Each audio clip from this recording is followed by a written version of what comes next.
Hello, എല്ലാവർക്കും നമ്മുടെ പവിത്രം സീരിയലിൻ്റെ ഇന്നത്തെ പ്രൊമോ വീഡിയോയിലോട്ട് സ്വാഗതം. അപ്പോൾ നമ്മൾ കഴിഞ്ഞ ദിവസം കണ്ടായിരുന്നല്ലേ, നമ്മുടെ വേദ ശ്രീകാര്യം ശ്രീനിവാസൻ്റെ വീട്ടിലോട്ട് ഒരു ഓട്ടോയിൽ വന്നിറങ്ങുന്ന സമയത്താണ് നമ്മുടെ ആ തേരാട്ടിൽ ശ്രീധരൻ നമ്മുടെ ശ്രീനിവാസനുമായിട്ട് സംസാരിച്ചിട്ട് ഒരു വെല്ലുവിളിയൊക്കെ വിളിച്ചിട്ട് തിരിച്ചു പോകുന്നത്. അപ്പോൾ വേദ ഓട്ടോയിൽ വന്നിറങ്ങണതും ഇദ്ദേഹം ആ ഓട്ടോയുടെ അടുത്തോട്ട് ചെല്ലുകയാണ് ശ്രീധരൻ. എന്നിട്ട് പറയുന്നുണ്ട്, കുട്ടി ഈ ഓട്ടോയിൽ തിരിച്ചു പോകുന്നുണ്ടില്ലെങ്കിൽ ഞാൻ പൊക്കോട്ടെ, പൈസ കൊടുക്കുകയാണെങ്കിൽ ഞാൻ അതിലങ്ങോട്ട് പൊക്കോളാന്ന് പറയുന്നുണ്ട്. അപ്പം വേദ പൈസ കൊടുക്കണം. അപ്പോൾ വേദ നോക്കുമ്പോൾ എവിടെയോ കണ്ട് പരിചയമുള്ളൊരു മുഖം. അപ്പം വേദ ചോദിച്ചു, ഇങ്ങനെ തേരാട്ട് ശ്രീധരൻ സാറാണോ എന്ന് ചോദിക്കുകയാണ്. അതേ, കുട്ടി ആരാന്നൊക്കെ ചോദിച്ചു അങ്ങനെ പരിചയപ്പെടുന്നത് ശങ്കരൻ്റെ മകളാണെന്നും. അപ്പം കുട്ടിക്ക് എന്താ ഇവിടെ ശ്രീധരനുമായിട്ട് എന്താ? അപ്പം പറയും, ഒരു ആവശ്യമായിട്ട് വന്നതാണ്. അപ്പം കുഴപ്പമില്ല, ഞാൻ പറഞ്ഞു കേട്ടിട്ടുണ്ട് ശങ്കരൻ്റെ മകൾ ഏതോ ഒരു ഗുണ്ടയായിട്ട് ഒളിച്ചോടി പോയെന്നൊക്കെ. കഷ്ടം തന്നെ എന്ന് പറഞ്ഞിട്ട് ഒരു അവഗണിച്ചുള്ള സംസാരിച്ചിട്ട് ഈ ശ്രീധരൻ തേരാട്ടിൽ അങ്ങോട്ട് പോവാണ്. അത് കഴിഞ്ഞ് നമ്മുടെ വേദ എന്തോ പോലെ ആവുകയാണ്. കാര്യം എന്ന് വെച്ചാൽ ഒരു ഗുണ്ടയുടെ ഭാര്യ എന്നുള്ളൊരു ഇതിൽ വിളിച്ച് വിക്രമിനെയും, അത് സ്വാഭാവികമാണല്ലോ, ആ ഒരു വിഷമം വേദയ്ക്ക് പെട്ടെന്ന് ഫീൽ ചെയ്തു. കാരണം ഈ നമ്മുടെ തേരാട്ടിൽ ശ്രീധരൻ എന്ന് പറയുന്ന ആൾ നല്ല ജെനുവിനായിട്ടുള്ളൊരു പേഴ്സണാണ്. സത്യം മാത്രമേ അദ്ദേഹത്തിന്, സത്യങ്ങൾ മാത്രം പുറത്ത് പറഞ്ഞ് അങ്ങനെ ഉള്ളൊരു വ്യക്തിയാണ്. ഒരിക്കലും അന്യായത്തിനെതിരെ നിൽക്കുകയില്ല. അപ്പോൾ അദ്ദേഹം പോയി അത് കഴിഞ്ഞ് വേദ അകത്തോട്ട് വന്നപ്പോൾ നമ്മുടെ ശ്രീകാര്യ ശ്രീനിവാസൻ, ഇതാരാ, വേദയാണോ, കയറി വാ മോളെ, കയറി വാന്ന് പറഞ്ഞു. അപ്പോൾ അവിടെ വിക്രമുണ്ട്. അപ്പോൾ സുധ വന്നിട്ട് ചോദിച്ചാൽ, ഇതാരാണ്, വാ, എന്താ ഇങ്ങനെ ഒരു ഇതായിട്ട് നിൽക്കണ വേദ? ചിലപ്പോൾ ഞങ്ങൾ വീട്ടിൽ വന്നപ്പോൾ ഞങ്ങളെ ഇൻസൾട്ട് ചെയ്തതുപോലെ ഞങ്ങളും ഇൻസൾട്ട് ചെയ്യുന്ന കരുതിയിട്ടാണോ? അപ്പോൾ വേദ പറഞ്ഞു, അന്ന് ഇൻസൾട്ടൊന്നും ചെയ്തില്ലല്ലോ ചേച്ചി, വിക്രമും ശ്രീകാര്യം ശ്രീനിവാസൻ സാറും തമ്മിലുള്ള ബന്ധം ഉപേക്ഷിക്കണം എന്നല്ലേ പറഞ്ഞുള്ളൂ. അത് കേട്ടപ്പോൾ വിക്രമിന് അങ്ങോട്ട് ദേഷ്യം വന്നു. വിക്രം ചാടി കഴിഞ്ഞിട്ട്, നീ ആരാടി, ഞാനും ശ്രീനിസാറും തമ്മിലുള്ള ബന്ധം വേണ്ടാന്ന് നോക്കാം, നീ ആരാടി, നീ എന്തിനാടി ഇവിടെ വന്നേ എന്നൊക്കെ അങ്ങോട്ട് ഷൗട്ട് ചെയ്തുകൊണ്ട് ചാടി വീഴാണ്. അപ്പം ശ്രീനിവാസൻ തടഞ്ഞു നിർത്തുകയാണ്. അപ്പോൾ വേദ പറഞ്ഞു, ശ്രീകാര്യ ശ്രീനിവാസൻ സാർ, ഞാൻ ഒരു കാര്യം പറയാൻ വേണ്ടിയിട്ട് വന്നതാണ്, പറഞ്ഞോളൂ എന്ന് പറയുന്നത്. അല്ല, നമ്മൾ രണ്ടുപേരും മാത്രം സംസാരിച്ചാൽ മതി, അതെൻ്റെ പേഴ്സണലായിട്ടുള്ളൊരു കാര്യമാണ്, എനിക്കതൊരു കാര്യം ചോദിച്ചറിയാൻ വേണ്ടി. അപ്പോൾ കുടിക്കാൻ എന്തെങ്കിലും? അപ്പോൾ വേദ പറഞ്ഞു, ഫോർമാലിറ്റീസ് ഒന്നും വേണ്ട, കാര്യം പറയുക, പോവുക, അത്രയേ ഉള്ളൂ. അപ്പോൾ ഒന്ന് പുറത്തേക്ക് വരുമോ എന്ന് വേദ ചോദിക്കുകയാണ്. അങ്ങനെ ശ്രീകാര്യ ശ്രീനിവാസനും വേദയും കൂടെ പുറത്ത് പോയി സംസാരിക്കുകയാണ്. എന്നിട്ട് വേദ പറയുന്നുണ്ട്, വേദ ചോദിക്കുകയാണ്, സാറ് എപ്പോഴെങ്കിലും വിശ്വസിക്കുന്നുണ്ടോ വിക്രം ആ ഒരു മയക്കുമരുന്ന് കേസിൽ സ്വയം ആ മയക്കുമരുന്ന് അത് വെച്ചു എന്നുള്ളത് സാറ് വിശ്വസിക്കുന്നുണ്ടോ എന്ന് ചോദിക്കുന്നുണ്ട്. അതൊക്കെ കഴിഞ്ഞ കാര്യമല്ലേ മോളെ, ഇനിയിപ്പോൾ അത് ഓർത്തൊക്കെ നോക്കിയിട്ട് കാര്യമുണ്ടോ? നിങ്ങൾക്കെല്ലാം അത് കഴിഞ്ഞ കാര്യമായിരിക്കും, പക്ഷേ എനിക്കങ്ങനെയല്ല. എന്തായാലും വിക്രമിൻ്റെ ആ കേസ് സംബന്ധിച്ച് ഞാൻ ഇപ്പോൾ കുറച്ച് സ്റ്റഡി ചെയ്തുകൊണ്ടിരിക്കുകയാണ്. എൻ്റെ ഭർത്താവാണല്ലോ അദ്ദേഹം, 7 കൊല്ലം ജയിലിൽ കിടന്ന കാര്യമാണല്ലോ. അപ്പോൾ അതിൽ എന്തൊക്കെയാണ് സത്യാവസ്ഥ എന്നുള്ളതൊക്കെ എനിക്കൊന്ന് തിരക്കണം.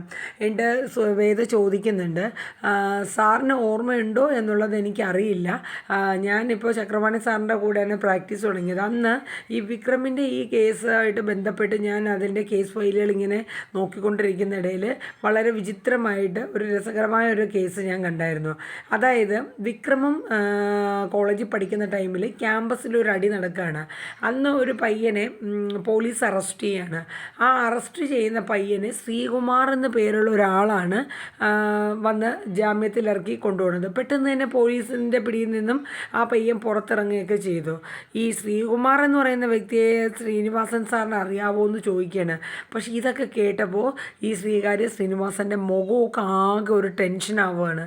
എന്ന് വെച്ചാൽ വേദ ഏകദേശം ഈ കേസിനെക്കുറിച്ച് നല്ല രീതിയിൽ അന്വേഷണം തുടങ്ങുകയും അതിലെ ചില മുൾമുനകൾ വേദ കണ്ടുപിടിക്കുകയും ചെയ്യുകയാണ്. അപ്പോൾ ശ്രീനിവാസൻ ഒന്നും മിണ്ടല്ലോ. പിന്നെ കമാന്നൊരക്ഷരം ശ്രീനിവാസൻ മിണ്ടുന്നില്ല. എന്നിട്ട് വേദ പറയുന്നുണ്ട്, ആ വ്യക്തി സാറിന് അറിയാമായിരിക്കും, സ്വന്തം സഹോദരിയുടെ മകനാണ്, ശ്രീകാര്യം ശ്രീനിവാസൻ്റെ ഒരു വാത്സല്യ മരുമകൻ കൂടിയാണ് എന്നുള്ളത് ഞാൻ കണ്ടുമായിരുന്നു. അപ്പോൾ എനിക്കറിയാനുള്ളത്, വിക്രം ജയിലിൽ നിന്നിറങ്ങി മരണത്തോട് മല്ലടിച്ചുകൊണ്ടിരിക്കുന്ന അവസരത്തിൽ ശ്രീനിവാസൻ സാറ് പെട്ടെന്ന് വരികയും വിക്രമിനെ ഭയങ്കര നാടകീയമായ രീതിയിൽ രക്ഷപ്പെടുത്തി തന്നോടൊപ്പം നിർത്തി ഒരു ഗുണ്ടാ പദവി ഏൽപ്പിച്ചു കൊടുക്കുകയും ചെയ്തു.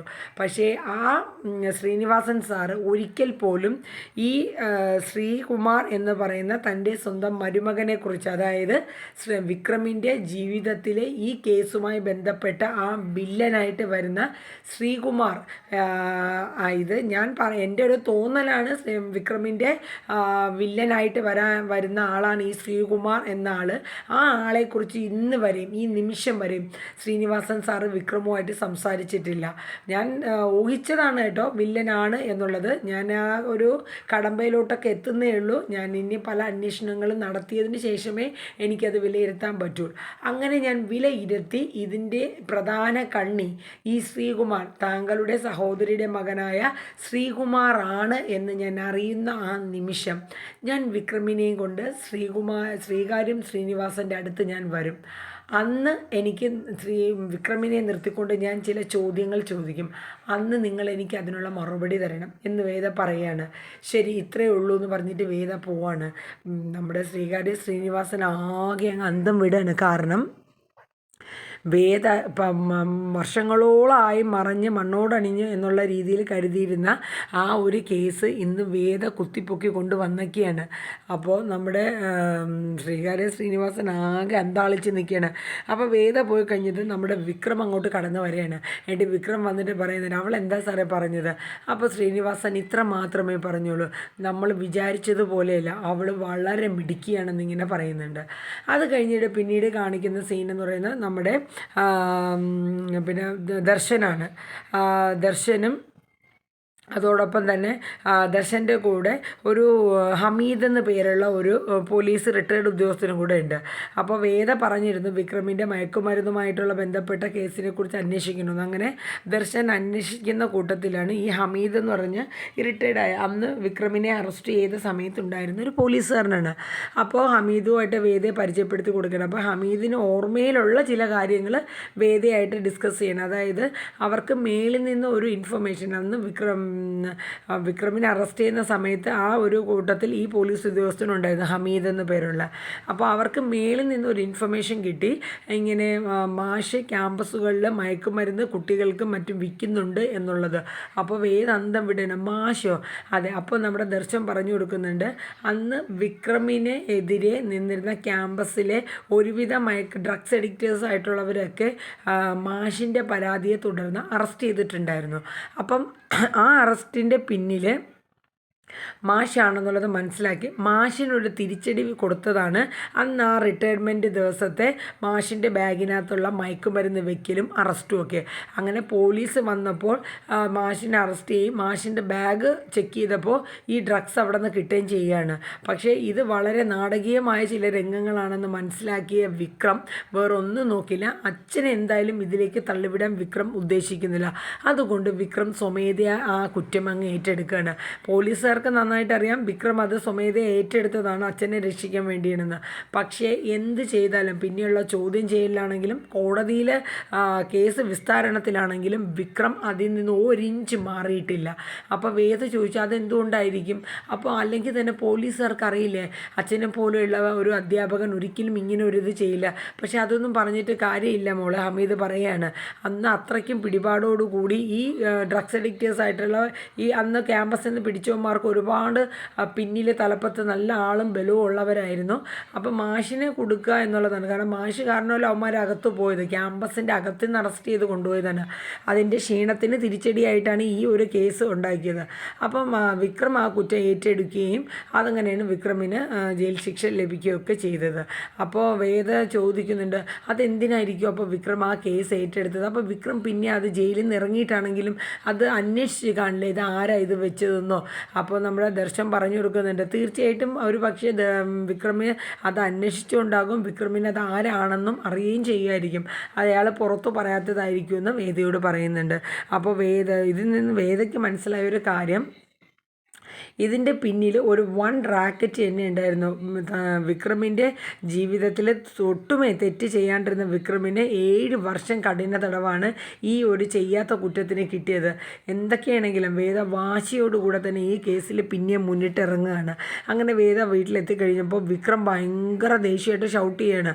അതായത് നീ ആരാ എൻ്റെ കേസുമായിട്ട്, എൻ്റെ കഴിഞ്ഞ കാല കേസുമായിട്ട് നീ മുന്നോട്ട് പോകുന്നത്? ആ തെറ്റ് ഞാൻ തന്നെ ചെയ്തതാണ്, അതിൻ്റെ ശിക്ഷ എനിക്ക് കിട്ടിയെന്ന് പറഞ്ഞു. പിന്നെ നിനക്ക് ഇനി എന്ത് അന്വേഷണമാണ്? സ്വന്തം ഭർത്താവ് ഒരു ജയിൽ ശിക്ഷ അനുഭവിച്ചു എന്ന് പറയുമ്പോൾ അത് എന്താ ഏതാന്നുള്ള തിരക്കാനുള്ള അവകാശമില്ലേ? അപ്പോൾ നിനക്ക് അവകാശമില്ല, അപ്പോൾ എന്നാൽ എനിക്ക് അവകാശമുണ്ട്, ഞാൻ നിങ്ങളുടെ ഭാര്യയാണെന്ന് പറഞ്ഞ് വേദ കിടന്ന് തട്ടിക്കയറാണ്. അപ്പം അങ്ങനെ നിനക്ക് അന്വേഷിക്കണമെങ്കിൽ നിൻ്റെ അച്ഛനോട് പോയി ചോദിക്കുക, അങ്ങനെയാണല്ലോ എന്നെ ശിക്ഷ വിധിച്ചത്.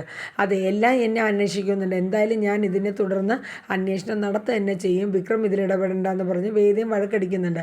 അപ്പോൾ വിക്രം പറഞ്ഞു, നീ ഇനി എന്തൊക്കെ ചെയ്തിരുന്നാലും ശരി, ഞാൻ അനുഭവിക്കേണ്ടത് എൻ്റെ ജീവിതത്തിൽ അനുഭവിച്ചു വേദ, ഇനി നീ അതിലേക്ക് വേണ്ടി ഇറങ്ങിയിട്ടും കാര്യമില്ല.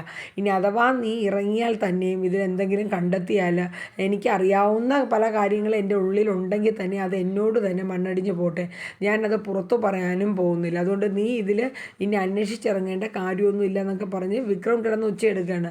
അപ്പം നിനക്ക് ചെയ്യാൻ പറ്റുന്നത് നീ പോയി ചെയ്യുമെന്നൊക്കെ പറഞ്ഞ് വിക്രം ദേഷ്യപ്പെട്ട് പോവാണ്. അപ്പോൾ വേദ പറയും, വിക്രം ഒരിക്കലും നിങ്ങൾ പറയണ്ട, നിങ്ങളുടെ മനസ്സിൽ ആരാ ഇത് ചെയ്തതെന്നും നിങ്ങളത് അന്വേഷിച്ച് കണ്ടെത്തിയിട്ടുണ്ടെന്നും ഒക്കെ എനിക്കറിയാം, പക്ഷെ നിങ്ങൾ പറയണ്ട, നിങ്ങൾ ഒരു കാര്യം ഓർത്തോളൂ, ഈ കേസ് ഞാൻ മുൻപോട്ട് നടന്ന് ഇതിൻ്റെ ആ ഉള്ളടക്കം ഞാൻ കണ്ടെത്തുകയും ഇതിൻ്റെ പല കെട്ടുകളും ഞാൻ അഴിക്കുകയും ചെയ്യും.